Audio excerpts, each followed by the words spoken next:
என்கிட்ட ஒரு பேஷண்ட் கேட்ட கேள்வியை உங்களுக்கு புரிகிற மாதிரி சொல்லி தர போகிறேன், சரியா?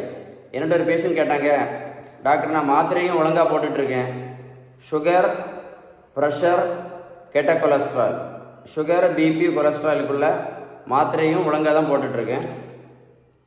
டாக்டர் சொன்ன போல் சுகருக்குள்ள இன்சுலினும் ஒழுங்காக தான் போட்டுட்ருக்கேன், சரியா? அப்படி போட்டுட்ருக்கேன். எனக்கு பிளட் ரிப்போர்ட்ஸ், என்னோடய இரத்த பரிசோதனைகள் பார்த்தீங்க அப்படின்னா சில மந்து நார்மலாக தான் இருக்குது, சில மந்து கொஞ்சம் அதிகமாக இருக்குது, மேக்ஸிமம் நார்மலாக தான் இருக்குது. ஆனால் மாத்திரையும் இன்சுலினும் போட்டு தான் நார்மலாக பண்ணியிருக்கேன். அப்படி இருந்த பிறகு கூட எனக்கு திடீர்னு பார்த்தீங்கன்னா ஒரு நாள் ஹார்ட் அட்டாக் வந்துட்டு. அது ஏன்னு ரொம்ப ஆச்சரியமாக கேட்டாங்க. மாத்திரை ஒழுங்காக தான் போட்டிருக்காங்க, டாக்டரையும் ஒழுங்காக தான் பார்த்துட்டு இருக்காங்க, ரிப்போர்ட்டும் ஓரளவுக்கு நார்மல், இல்லைன்னா கொஞ்சம் முன்ன இருக்குது. அப்படி இருந்தப்போ ஏன் ஹார்ட் அட்டாக் வந்துச்சுன்னு கேட்டாங்க. இதுக்கான விளக்கம் உங்களுக்கு தெரியுமா தெரியாதா? ஏன்னா ஒழுங்காக மாத்திரை போட்டிருக்கு, ஒழுங்காக டாக்டரை பார்த்துருக்கு, ரிப்போர்ட்டு நார்மலாக இருக்குது, அப்புறம் ஏன் ஹார்ட் அட்டாக் வந்துச்சு?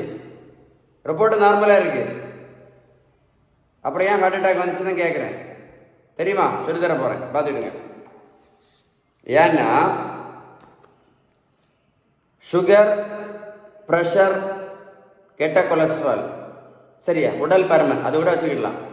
சுகர், ப்ரெஷர், கெட்ட கொலஸ்ட்ரால், உடல் பருமன், நாலுமே வச்சுக்கிடுங்க.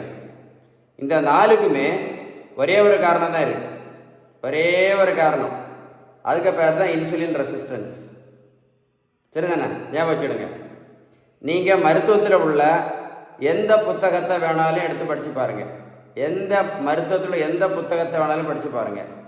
இந்த இன்சுலின் ரெசிஸ்டன்ஸை சரி பண்ணணும் அப்படின்னா பெஸ்ட்டு ஒரே ஒரு வழி தான். பெஸ்ட்டு பேலன்ஸ்டு டயட்டு தான். அடுத்தது உடல் உழைப்பு, அடுத்தது நல்ல தூக்கம், கடைசி தான் மாத்திரை, அதுக்கப்புறம் கடைசி தான் இன்சுலின். நல்லா கேட்டுடுங்க. இந்த இன்சுலின் ரெசிஸ்டன்ஸை சரி பண்ணணும்னா என்னெல்லாம் சொன்னேன்?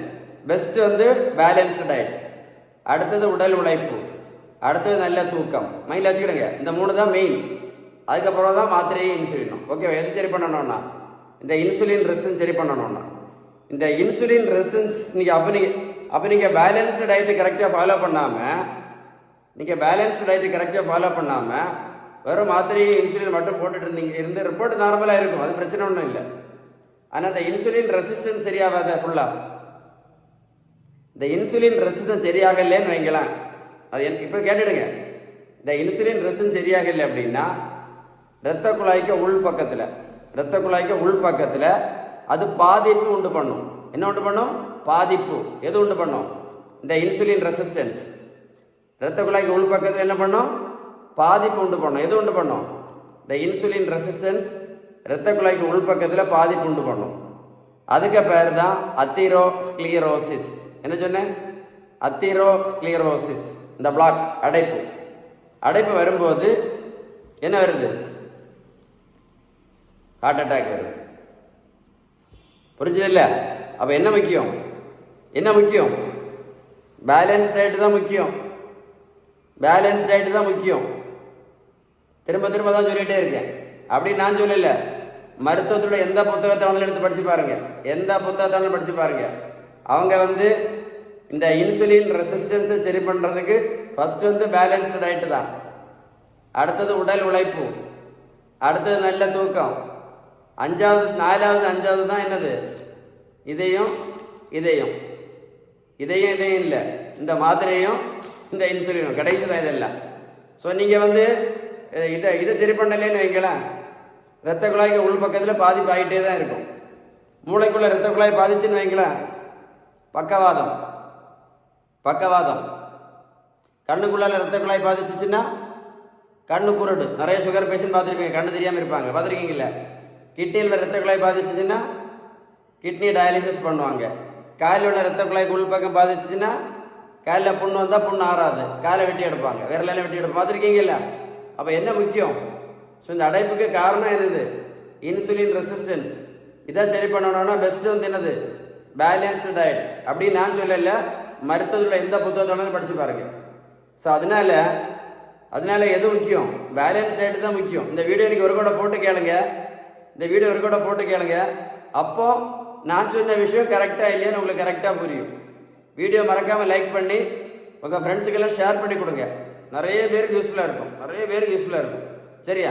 நான் சொன்ன இன்ஃபர்மேஷன் உங்களுக்கு உண்மையிலே யூஸ்ஃபுல்லாக இருந்தால் கமெண்ட்ஸில் YES எஸ்ன்னு டைப் பண்ண மறந்துடாது. ஓகேவா?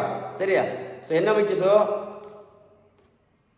இது முக்கியம் கிடையாது, இதெல்லாம் முக்கியம் கிடையாது, இது முக்கியம் கிடையாது. எது முக்கியம் சொல்லுங்க? இது முக்கியம் கிடையாது, இது முக்கியம் கிடையாது. அப்ப எது முக்கியம்? இதுதான் முக்கியம். இதை சரி பண்ணணும்னா எது முக்கியம்? இது முக்கியம். இது சரி பண்ணலைன்னா இது சரியாகாது. இது சரியாக இல்லைன்னா இரத்த குழாய்க்கு உள்பக்கம் பாதிச்சுன்னா ஹார்ட் அட்டாக் மட்டும் இல்லை, பக்கவாதம் வரும், கண்ணு குருடை வரும், கிட்னி ஃபெயிலியர் வரும், காலை விரலை வெட்டி எடுக்க வேண்டியதும் வரும். புரிஞ்சுதா இல்லையா? அதனால தான் சொன்னேன், இந்த வீடியோவை கண்டிப்பாக உங்கள் ஃப்ரெண்ட்ஸுக்கு ஷேர் பண்ணுங்கள். ரொம்ப முக்கியமான video, balanced diet. Stay tune.